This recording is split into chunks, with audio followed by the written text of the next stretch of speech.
akan menarik kembali semua persetujuan lingkungan dari dokumen lingkungan yang ada di daerah-daerah bencana. Kemudian selanjutnya kami juga minggu depan sudah mulai memanggil entitas-entitas yang kami indikasikan berdasarkan kajian sementara dari sita satelit berkontribusi memperparah dari bencana banjir ini. Pemirsa, Menteri Lingkungan Hidup Hanif Faisal Nurrafiq mencabut izin dan mengelola lingkungan bagi 8 perusahaan. Ke-8 perusahaan diduga menjadi penyebab utama bencana Aceh, Sumatera Utara, dan juga Sumatera Barat. Keputusan ini dibuat setelah penyelidikan mendalam menggunakan analisis gambar satelit yang memperlihatkan kerusakan besar pada hutan di dekat lokasi bencana.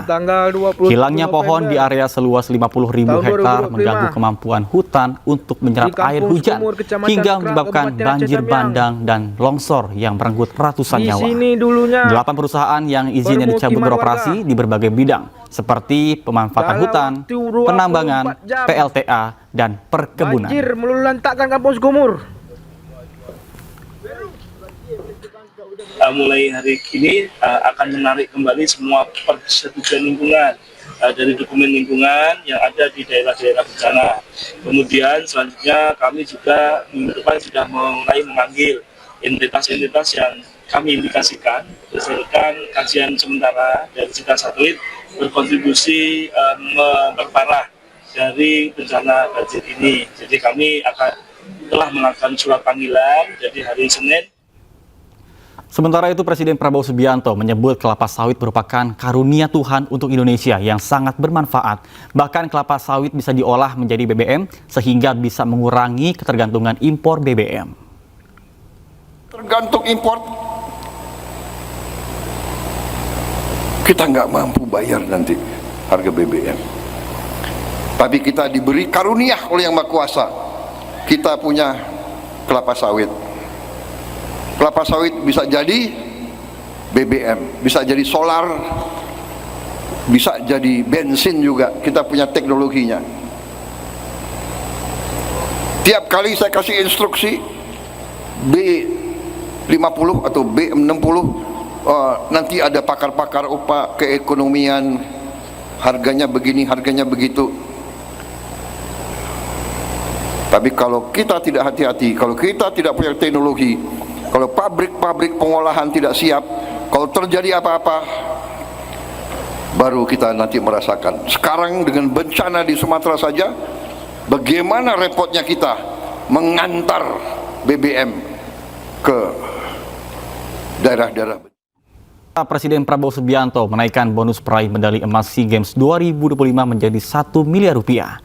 Merah putih membidik 80 keping emas dan menembus 3 besar.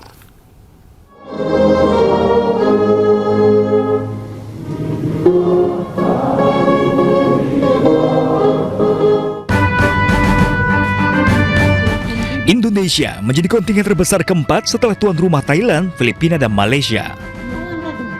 Di depan para atlet, Presiden Prabowo Subianto menjanjikan kenaikan bonus sebagai peraih emas dari 500 juta menjadi 1 miliar rupiah. Menpora bagaimana yang dapat medali emas akan kita kasih insentif. Anggaran 500. Ya, bisa dinaikkan jadi 1 miliar gitu. Bisa.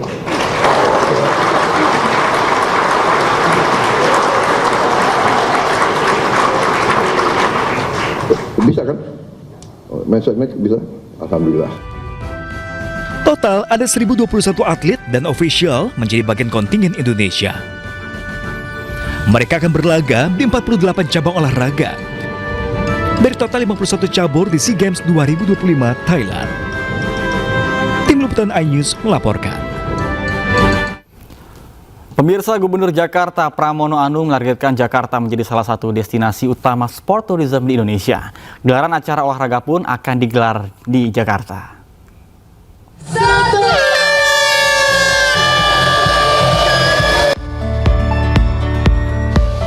Gubernur Jakarta Pramono Anung dikenal sebagai sosok yang gemar olahraga.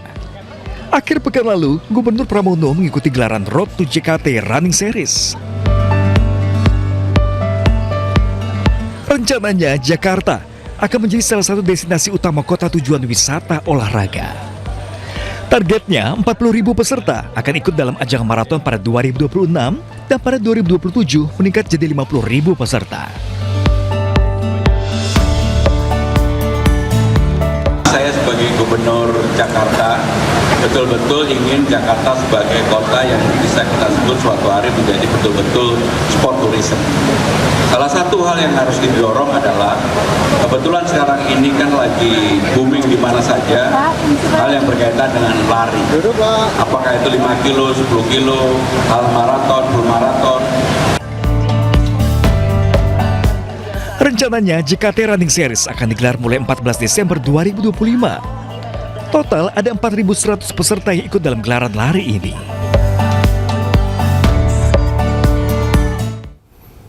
Pemirsa, anggota DPD RI Alfiansyah Bustami alias Komeng menghibur para pengungsi korban banjir bandang di Padang, Sumatera Barat.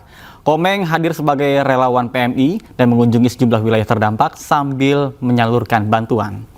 Dan pemirsa, informasi tadi sekaligus menutup Pemimpin Rakyat hari ini. Temukan informasi-informasi terbaru lainnya di www.inews.id dan cuplikan tayangan berita iNews dapat Anda saksikan di kanal YouTube @officialinews. Saya Nata Arman dan kerabat kerja yang bertugas pamit undur diri. Pemimpin Rakyat, pemimpin beraksi, rakyat awasi, dan sampai jumpa.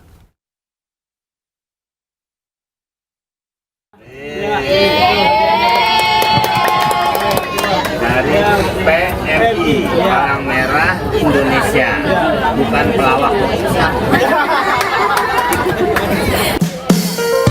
Pelawak sekaligus anggota DPD RI Alfiansyah Bustami alias Komeng turun langsung ke lokasi bencana banjir bandang dan tanah longsor di Padang, Sumatera Barat. Komeng hadir sebagai relawan PMI mengunjungi sejumlah wilayah terdampak sambil menyalurkan bantuan. Sebagai pelawak, Komeng juga menghibur warga di pengungsian dan membuat permainan berhadiah untuk anak-anak. Situasinya sudah seperti ini. Ya, tapi pemerintah berusaha dengan semaksimal mungkin untuk membantu para pengungsi. Kita juga dari PMI juga terus.